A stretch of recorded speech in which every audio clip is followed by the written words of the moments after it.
Madame, Monsieur, bonsoir. Lundi 21 octobre, bienvenue dans ce journal. Les assises nationales sur la décentralisation se sont ouvertes ce matin à Bamako. Pendant 3 jours, les experts feront le bilan de 10 années de mise en œuvre de la décentralisation au Mali et les défis à relever. Parmi ces défis, la non-effectivité du transfert des ressources financières aux collectivités. Pour le président de la République, 25% des communes du Mali ont une viabilité économique incertaine. Pour corriger cette insuffisance, il faut donc penser à un nouveau mode de gouvernance selon Ibrahim Boubacar Keïta. Le compte rendu de la cérémonie avec Bourama Traoré. Après plus d'une décennie de mise en œuvre de la décentralisation au Mali, l'heure est venue de jeter un regard rétrospectif sur ce mode de gouvernance. C'est tout le sens des assises nationales sur la décentralisation. Il s'agit de l'adapter au nouveau contexte sociopolitique du Mali afin de répondre aux enjeux du développement et de paix. Imprimant une forte identité nationale, la décentralisation pour tout dire, noue et entretient des relations multiples et multiformes. Partant, elle ménage les terreaux pour la préservation de l'unité nationale, de l'intégrité territoriale et de la refondation de l'État. N'est-ce pas là, Monsieur le Président de la République, la réponse idoine aux multiples interrogations et supputations autour de la question de prise en main par les populations de leur propre destin. Et ceci, à travers des collèges démocratiquement élus, jouissant d'une personnalité juridique et morale, dotée d'une autonomie de gestion administrative et financière. Autonomie administrative et financière à laquelle aspirent les collectivités. En effet, le transfert des ressources et des compétences n'est pas toujours effectif. Conséquence, 25% des communes du Mali ne sont pas économiquement viables selon le président de la République. Un autre constat peu reluisant, l'essentiel des ressources des collectivités provient des partenaires techniques et financiers. Comment donc l'État manifestera son engagement, surtout financier, afin que les collectivités territoriales disposent de ressources suffisantes et prévisibles pour assurer leur mission de service public aux populations? Est-ce qu'il n'est pas temps de véritablement mettre en œuvre l'instruction du Premier ministre relative à ce sujet, qui est là depuis 2008, et aussi de faire les premiers pas pour augmenter les ressources des collectivités dans le budget de l'État? L'exercice de 3 jours devra donc permettre de réfléchir à toutes ces difficultés et d'y proposer des solutions idoines. Une nécessité pour bâtir un nouveau Mali avec un nouveau mode de gouvernance. Il s'agira notamment d'assurer une meilleure adéquation entre les ressources transférées et les fonctions assumées pour conserver au dispositif mis en place toute sa crédibilité. La vocation économique de la région devra être réaffirmée.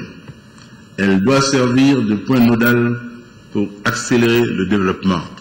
Dans cet environnement rénové, nous ferons prévaloir une éthique de la responsabilité, exigeant de tous ceux qui détiennent des charges et responsabilités publiques un comportement exemplaire et réhabilitant le travail et le mérite. Une exigence de qualité et d'accessibilité au plus grand nombre des services publics. C'est pourquoi le gouvernement créera des maisons des services publics, justice et droit, services financiers et services sociaux, qui seront des plateformes de services publics assumant une mission d'accueil, d'information et de conduite de formalités sur la base d'un partenariat entre les organismes représentés. Les exécutifs des collectivités ont parfois affiché un niveau élevé de corruption, singulièrement dans le traitement des questions foncières. Leurs attributions dans ce domaine devraient être clarifiées pour éviter des conflits à venir. Nous serons sans pitié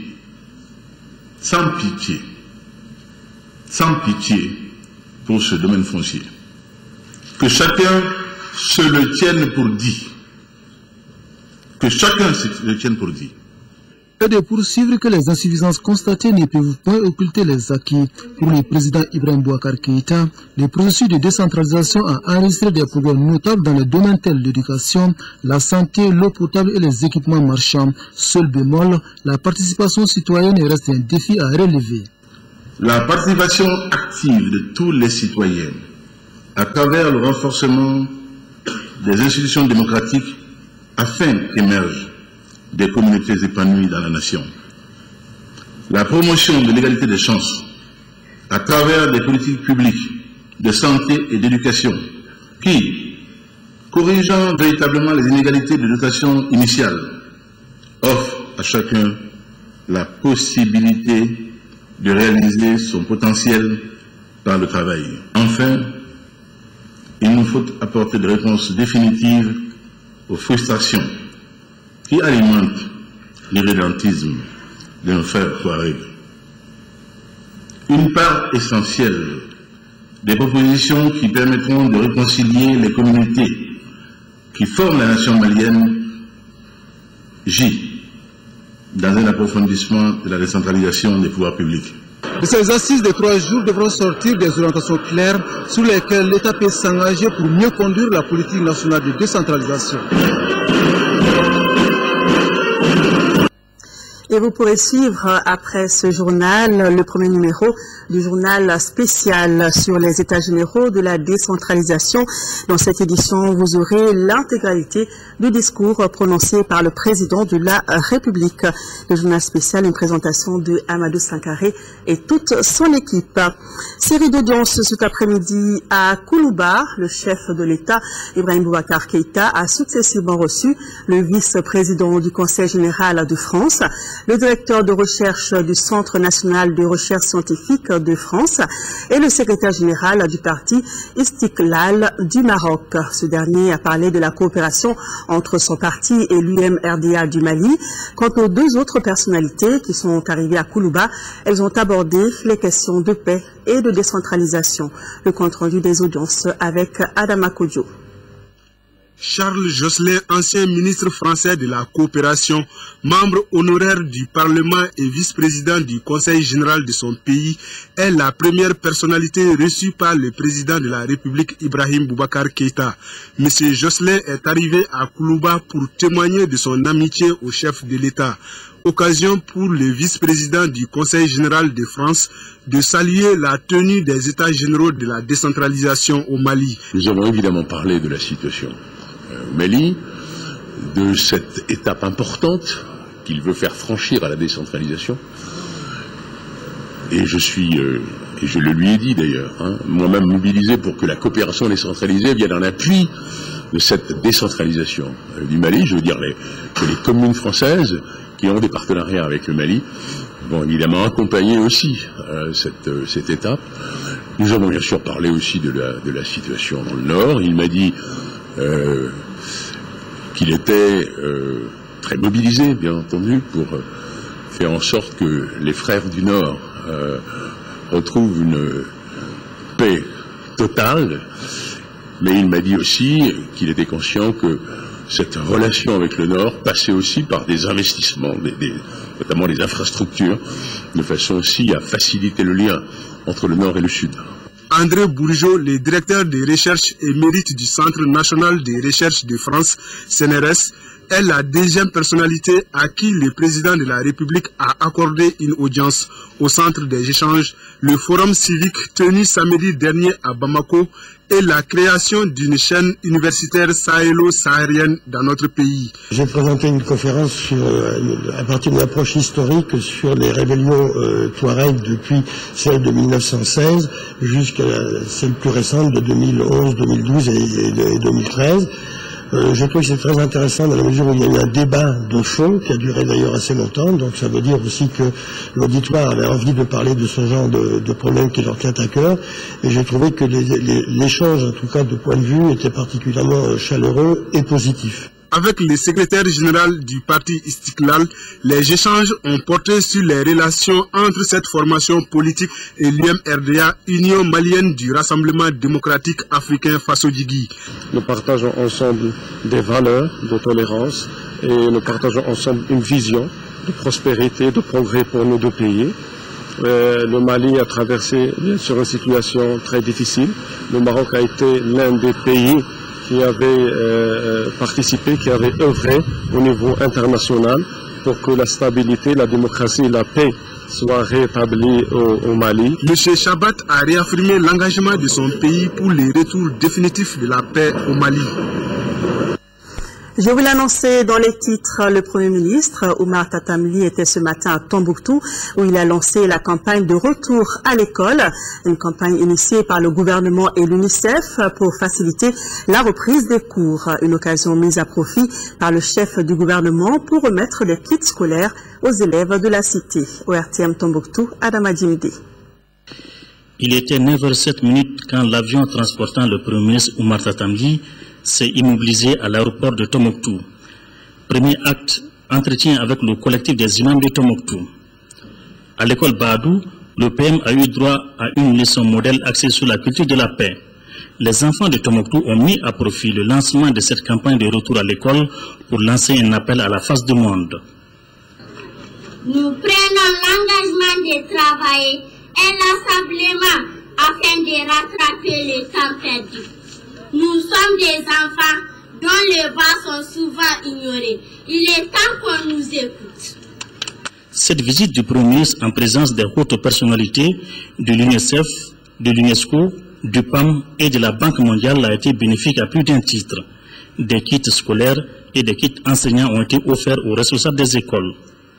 Les partenaires se disent plus que déterminés à accompagner notre pays.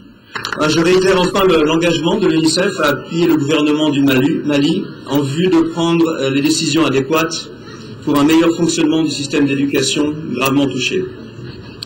Ensemble, la société civile, les communautés et les partenaires techniques et financiers, les acteurs incontournables de l'école poursuivent leur appui au gouvernement dans une synergie d'action pour offrir la meilleure éducation possible aux nouvelles générations dans un Mali digne de ses enfants.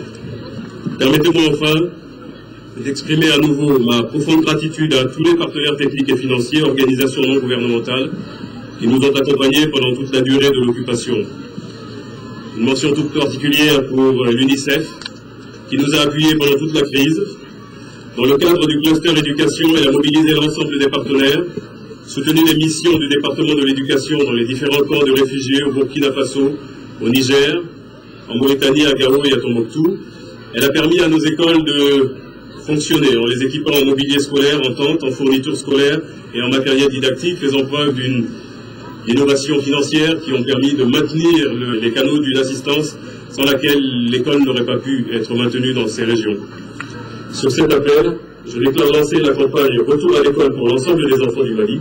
Bonne année scolaire à tous. De son côté, le directeur de l'Académie d'enseignement de Tombouctou a fait une brève présentation de la situation de l'école en 6e région, une situation fortement marquée par la crise de 2012.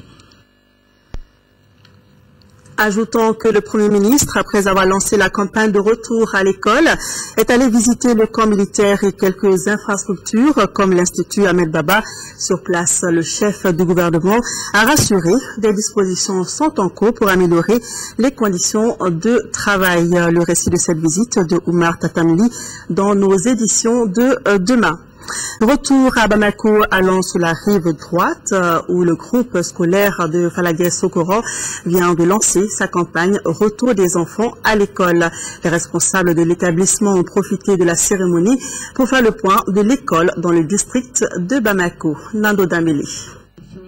La paix est de retour, l'école aussi. C'est le thème de cette vaste opération qui a pour maître mot offrir aux enfants l'accès à l'éducation. Cette campagne d'envergure nationale a été voulue et organisée par le ministère de l'Éducation nationale et son partenaire de tous les temps, l'UNICEF. L'objectif principal de la campagne est le retour et le maintien d'environ 500 000 élèves et 9 000 enseignants à l'école. L'école de retour et la paix aussi, c'est le temps tenté de dire tant l'éducation est déterminante dans la vie de la nation. L'éducation nourrit les esprits, elle produit la connaissance, elle éloigne l'ignorance. Pour les enfants, le retour à l'école est le meilleur chemin vers leur avenir et leur espoir. C'est le lieu de saluer solennellement l'engagement de l'UNICEF, dont l'appui inestimable dans la construction et la reconstruction nationale nous a permis aujourd'hui de doter des élèves et des écoles en kits scolaires et kits récréatifs. La cérémonie a été marquée par la remise des kits scolaires aux élèves et enseignants du groupe scolaire de Faladié Sokoro et un sketch appelant à la paix pour un retour sécurisé des enfants à l'école. Du primaire allant au supérieur, cette année, 4000 nouveaux bacheliers sont attendus à la faculté des sciences juridiques et politiques de Bamako. Les inscriptions commencent le 24 octobre prochain. Pour faciliter l'accès des étudiants à la faculté dans de bonnes conditions, le vice-recteur attire leur attention sur la corruption qui sévit en milieu universitaire. Pour en savoir plus, écoutons Moussa Diré, vice-recteur de la FSJP. Il est au micro de Batraoré. Les conditions d'inscription cette année sont les mêmes que les années précédentes, sauf que cette année, nous insistons beaucoup sur le respect de ces conditions.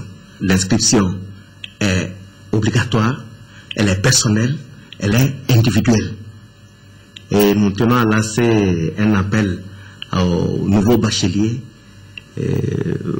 aux militants de l'AM, aux responsables de l'AM, aux parents d'élèves, pour que ces conditions soient respectées. Les inscriptions commencent le 24 octobre. L'inscription fait 6 000 francs. 6 000 francs décomposés comme suit, 5 000 pour les frais d'inscription et 1 000 francs pour les frais de carte. Les étrangers qui s'inscrivent ici payent 250 000 francs et les professionnels 50 000 francs. J'insiste là-dessus parce que nous a été rapporté que quelquefois, des personnes prennent de l'argent avec les étudiants, soi-disant pour les aider à s'inscrire. Et souvent des sommes assez élevées. Donc, que les étudiants comprennent que ces gens peuvent prendre de l'argent avec eux et ne pas les inscrire. Quelque part, il y a quand même une volonté affichée des autorités supérieures de faire en sorte que tout marche selon les règles. Et nous nous situons dans cette perspective. Sur un tout autre sujet, la 6e réunion du comité des régulateurs nationaux de télécommunications des États membres de l'UEMOA se tient depuis ce matin à Bamako. Les participants devront élaborer, entre autres, un document relatif à l'homologation des équipements de télécommunications. Reportage de Adama Kodjo. L'homologation des équipements de télécommunications, l'établissement des listes des marchés dits pertinents et leur régulation. Telles sont les questions essentielles soumises aux réflexions lors de cette 6e réunion à Bamako du comité des régulateurs nationaux de télécommunications des États membres de l'Union économique et monétaire ouest-africaine UEMOA. Le thème de la réunion est marché pertinent, définition, délimitation, analyse concurrentielle et réglementation et identification des opérateurs puissants. Ce thème est toujours parce que nous sommes de plus en plus compétitifs dans la sous-région. Et donc, dans ces conditions, on va essayer de mettre des règles assez strictes qu'on pourrait appliquer pour que la concurrence s'exerce mieux dans chaque État membre de l'UEMOA. La 6e réunion qui devait se tenir en 2012 à Bamako a été reportée à plusieurs reprises à cause de la crise qu'a connue le pays. C'est pourquoi le président en exercice du CERTEL, comité des régulateurs nationaux des télécommunications de l'UEMOA, a salué la présente rencontre. Les autorités nationales dans l'espace UEMOA ont jugé opportun de disposer d'un cadre d'échange et de partage d'expériences ayant pour objectif de favoriser la coopération entre les différents membres et de promouvoir l'intégration régionale, le développement des réseaux et les échanges intercommunautaires. Le comité des régulateurs nationaux des télécommunications des États membres de l'UEMOA a vécu 10 ans, durant lesquels nous avions enregistré des résultats satisfaisants, mais aussi des contre-performances dues notamment à l'insuffisance d'implication des acteurs que vous êtes.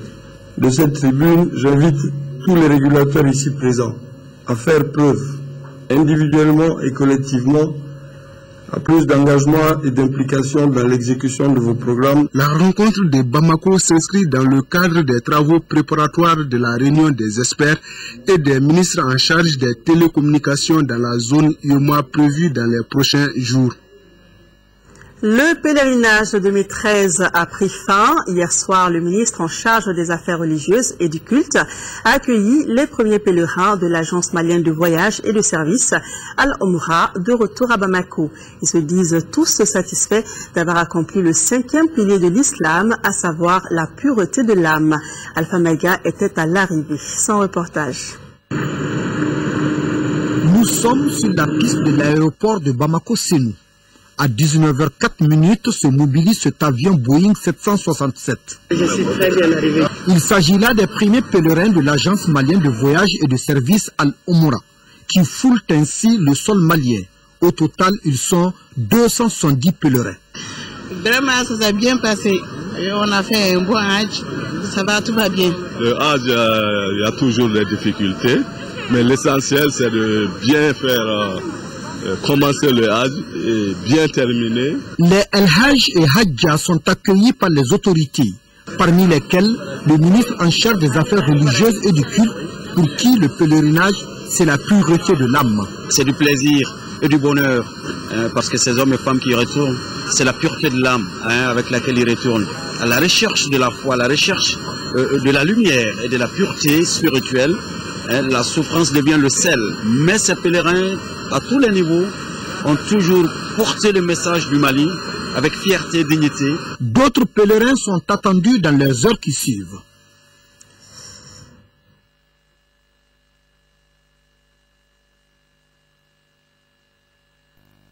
Voilà, quelques problèmes techniques, mais tout est rentré dans l'ordre. Bon retour à nos pèlerins. Suite à la rencontre avec le ministère de la Santé, le bureau de l'amicale des médecins en spécialisation au Mali a suspendu sa grève de 72 heures. Écoutons le secrétaire général, Dr Drissa Sangaré, au micro de Garibou Pérou.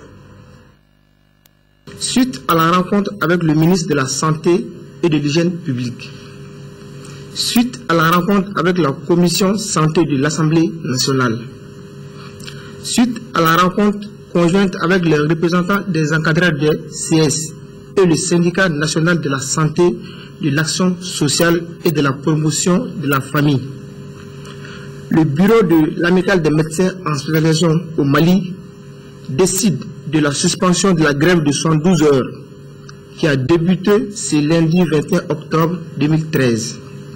Par conséquent, l'amicale des médecins en spécialisation au Mali demande à tous ses militants et sympathisants de reprendre le service à compter du mardi 22 octobre 2013 à 7h30. Des assemblées générales d'information seront tenues dans toutes les structures hospitalo-universitaires concernées.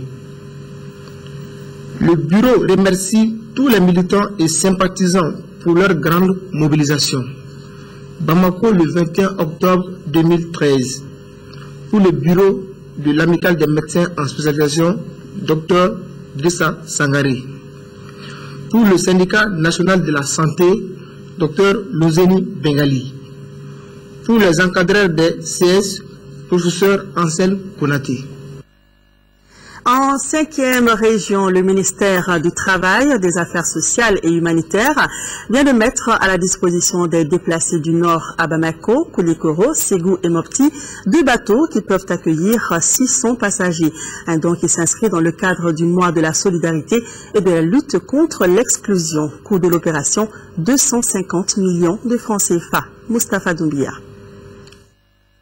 Cette opération de retour volontaire des déplacés s'inscrit dans le cadre de la 19e édition du mois de la solidarité et de lutte contre l'exclusion. C'est une initiative du ministère du Travail, des Affaires sociales et humanitaires qui a mis 2 bateaux à la disposition des déplacés de Bamako, Koulikoro, Ségou et Mopti. La rentrée scolaire du Nord est prévue pour le 21 octobre. Donc c'est dans ce cadre que le département a décidé de rapatrier tous les volontaires par cette occasion. C'est pourquoi on a affrété les 2 bateaux. À Bamako, Koulikoro, on a embarqué 104. À Ségou, on a embarqué 114. Ici, à Mopti, on vient d'embarquer 388. Le coût de l'opération est à 250 millions à peu près. Les 2 bateaux ont pour destination les villes de Niafunke, Tonka, Direi, Tombouctou, Rarous et Gao. L'opération comporte également la prise en charge alimentaire des déplacés, les consultations médicales et l'approvisionnement en médicaments. J'ai visité toutes les cabines et jusqu'à la cuisine, j'ai été là-bas pour voir enfin quelles sont les dispositions. Vraiment, les gens vont se déplacer dans de bonnes conditions. Les différents ménages volontaires au retour recevront à leur arrivée des denrées alimentaires composées de riz, de maïs, de sucre, d'huile et de sel. La quantité totale de ces denrées est de 22 tonnes et demie. Une rencontre vient d'être organisée à Ségou pour renforcer le dialogue entre les communautés. Initiée par le Centre de dialogue humanitaire, elle regroupe les autorités et les élus des communes de la région. Kandesila. La rencontre de Ségou vise à instaurer un climat de dialogue par rapport à la gestion de la crise survenue au nord du Mali. Ainsi, à travers des projections vidéo des témoignages recueillis par le Centre de dialogue humanitaire à Dori au Burkina, Sali au Sénégal et à Gao, l'organisation tente de faire partager la vision et la perception de la société civile du Nord à leurs compatriotes du Sud par rapport à la crise et à sa gestion efficiente et durable. C'est une vraie chance que les gens soient capables de s'asseoir ensemble et de ne pas se cacher la tête dans un trou. Ils ont cette honnêteté, ils ont cette liberté de dire les choses. Les gens sont là, ils sont les acteurs de la crise. Et donc il faut vraiment travailler à partir de cette honnêteté des gens. Cette démarche du centre HD, centre du dialogue humanitaire, s'inscrit en droite ligne des priorités nationales à travers la création de la commission dialogue et réconciliation et celle du ministère de la réconciliation nationale et du développement des régions du Nord. Les questions d'éclaircissement et autres propositions témoignent l'intérêt des participants à cette rencontre. Une rencontre dont l'objectif est de permettre à chacun d'œuvrer vers une réconciliation des cœurs et des esprits. Près de 3 milliards de francs CFA, c'est le budget 2014 de la commune urbaine de Sikasso, budget communiqué lors de la session budgétaire qui s'est ouverte ce lundi. Les travaux regroupent les conseillers communaux et le compte-rendu est de Sekou Konaté. Arrêté en recettes et en dépenses à la somme de 2 milliards 991 millions de francs CFA, le budget 2014 de la commune urbaine de Sikasso se fixe comme ambition. Outre la maîtrise du fonctionnement, la modernisation de la cité. La priorité que nous envisageons, c'est véritablement l'assainissement et aussi les infrastructures scolaires éducatives. Et puis, nous avons envisagé aussi un peu la mission de faire face effectivement à la modernisation de notre culture.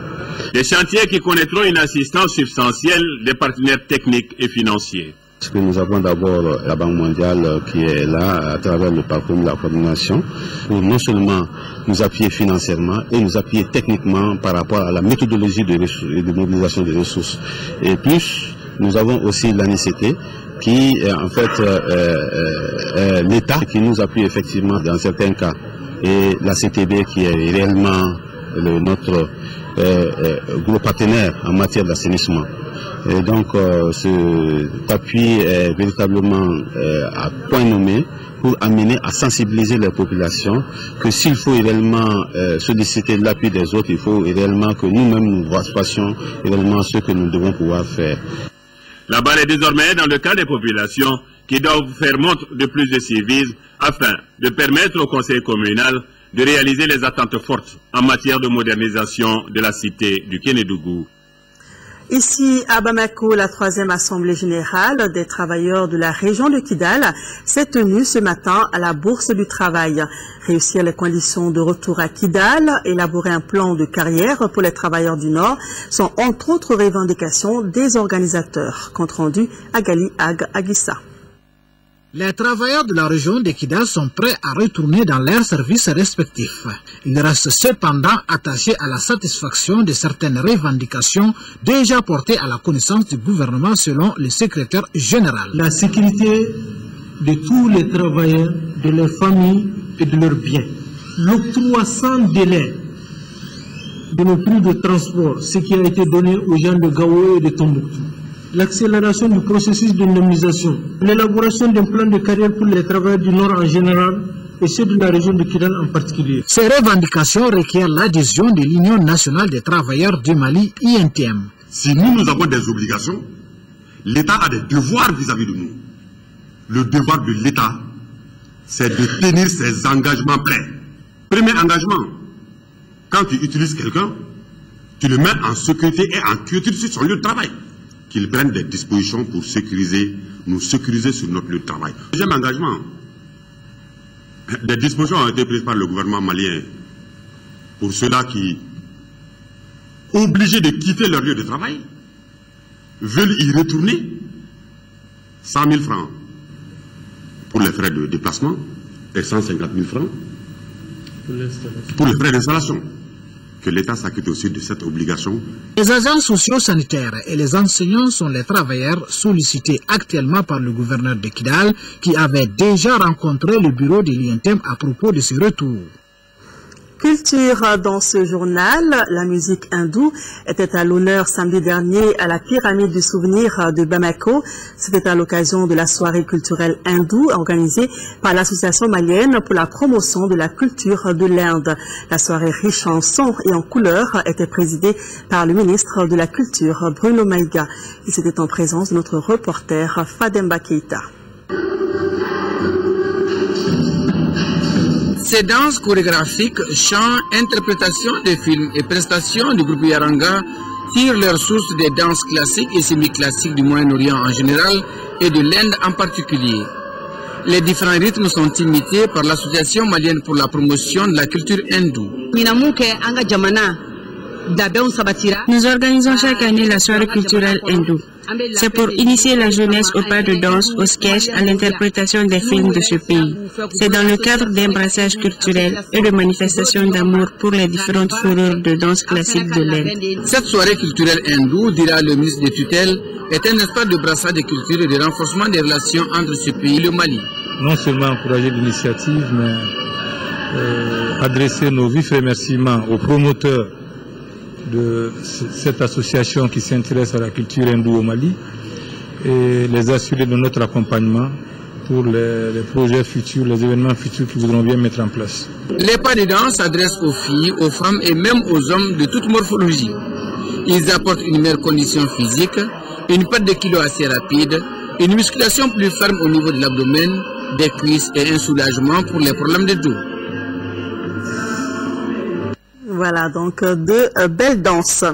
La chronique santé du jour est en service d'urologie pour parler de calcul urinaire, des formations de corps étrangers dans les voies urinaires qui provoquent des douleurs terribles avant de contribuer à détruire le rein si rien n'est fait pour enlever les cristaux qui s'y sont incrustés. On apprend qu'en dehors des malformations congénitales, boire peu tout en consommant beaucoup d'aliments riches en calcium contribue à l'apparition des calculs.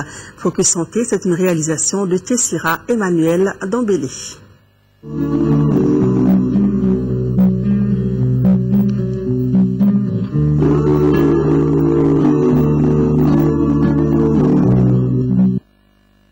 Les calculs rénaux désignent des formations de cristaux dans les voies urinaires, reins, urétères, vessie, urètre, présents chez 2 à 3% de la population mondiale. Les calculs urénaux appelés également lithiage concernent les deux sexes et tous les âges. Le chirurgien urologue professeur Ali Tembeli reconnaît qu'en service d'urologie du CHU du Point G, 30% des patients consultent pour des douleurs qui conduisent à des calculs urinaires.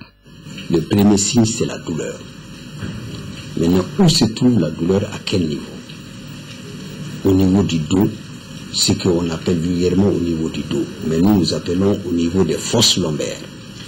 C'est-à-dire que sous la 12e côte et un peu en arrière. Et c'est là-bas, sinon on peut dire sur les flancs. Il y a la douleur qui se manifeste là-bas, ça c'est un des signes.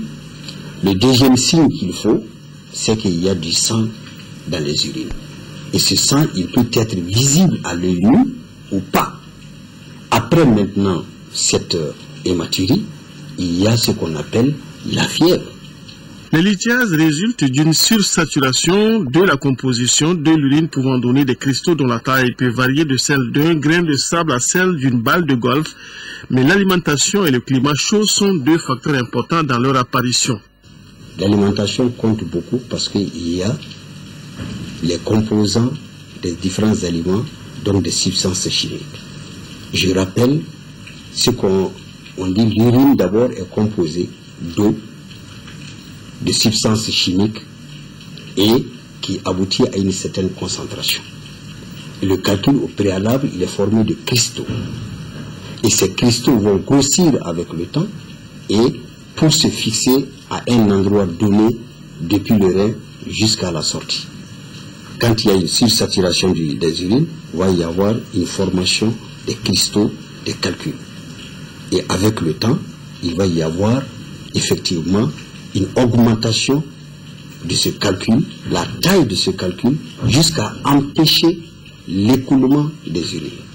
Une forte consommation de viande rouge et d'aliments riches en calcium, une faible consommation d'eau et la déshydratation sont donc des éléments favorisants, de même que certaines malformations congénitales au niveau des voies urinaires. Mais les spécialistes rassurent, boire beaucoup d'eau et pratiquer un sport sont des moyens pour éviter ou évacuer les calculs avant qu'ils ne soient gênants. Mais quand les calculs grandissent et bloquent l'évacuation des urines, ils peuvent avoir des conséquences fâcheuses sur la santé de l'individu. La plus grave des conséquences des maladies, c'est l'insuffisance rénale. Et quand les deux reins sont bloqués et qu'il n'y a pas possibilité d'écoulement des urines, donc on finit par avoir une insuffisance rénale sans traitement et le décès peut en suivre. Mais avant cela, le patient aura traversé colique néphrétique et rétention d'urine. Pour éliminer les calculs qui résistent, les spécialistes passent par plusieurs méthodes. La chirurgie ouverte, la chirurgie percutanée, la chirurgie endoscopique en empruntant les voies urinaires naturelles. Mais depuis 2012, l'hôpital du Point G dispose de la dernière technologie en matière d'élimination des calculs appelée lithotripsie extracorporelle. Le calcul, il est dans l'oreille, ou il est dans l'urétère, ou il est même là-dessus.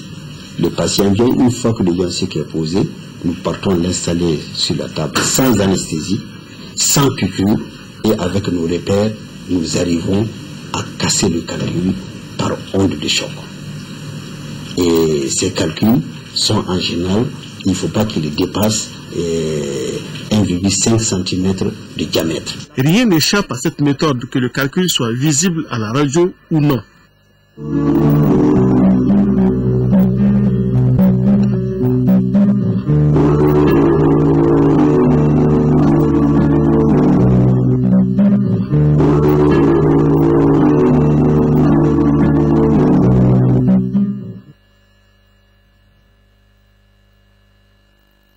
Je rappelle que vous pourrez suivre après ce journal le premier numéro du journal spécial sur les états généraux de la décentralisation ouvert ce matin. Dans cette édition, vous aurez l'intégralité du discours prononcé par le président de la République, le journal spécial, une présentation de Amadou Sankaré et toute son équipe. Et notez qu'il n'y aura pas de journal télévisé de formation ce soir. Retrouvez toute l'équipe demain après le journal de 20h. Sur ce, s'achève cette édition. Merci à vous de l'avoir suivi. Je vous retrouve demain soir, mais avant, Aïssata Ibrahim Maga vous donne rendez-vous à 10h et 13h.